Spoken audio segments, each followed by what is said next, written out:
Hi. Thank you for joining me on another field trip. 'Tis the season of daffodils. You see them everywhere. You see them in beautiful flower beds and houses. They're gorgeous and they're everywhere. But a place that you don't expect to find them is in the middle of nowhere. Yes, this is nowhere, and that's the real, I'm sinking in mud. We are in the middle of nowhere. That is the name.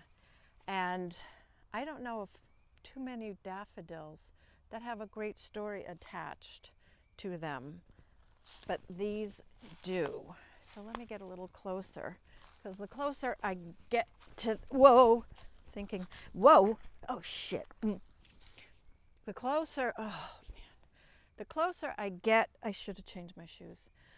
I'm sinking, damn. The closer I get to them, the closer I get to them, the more I appreciate them. Because these daffodils have a story unlike any other daffodils. I don't know how many other daffodils got their beginning. A little shook from sinking in the mud. How many daffodils got their start because of marijuana? These daffodils got their start over 30 years ago, and they come back every year. And, whoa, oh crap. So, let me continue about the daffodils.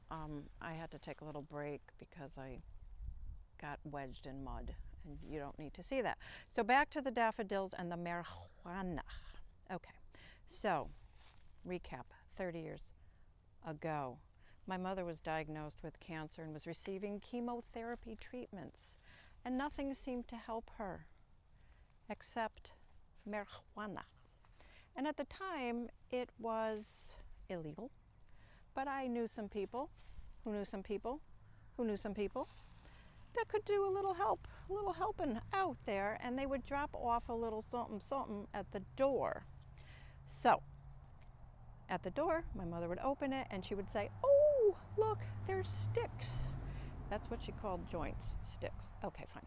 So anyway, so she would take great pleasure in smoking the sticks, because as we know now, there's medicinal value to them, especially for people receiving chemotherapy. So anyway, so I'm letting you look at these beautiful daffodils instead of my face telling you the story. So enjoy the view, enjoy the story. So back to my mother. So she would get high in our house. And she panicked the day that her friend Helen came over because there was the smell of pot in the house. And she went, "Oh my goodness, I can't do this anymore because Helen is going to think I'm a drug addict." Okay, fine. So she stopped smoking, which was not a good thing. So this is what my father did. He went out in the yard in this little wooded area, and he created a walk to nowhere. And he planted flowers along the walk to nowhere. And she would sit on a bench very close to the daffodils, and she would puff, as she would call it. She would puff, and smoke would go up into the air. She would get great pleasure from being outside. She would get great pleasure being relieved of her nausea.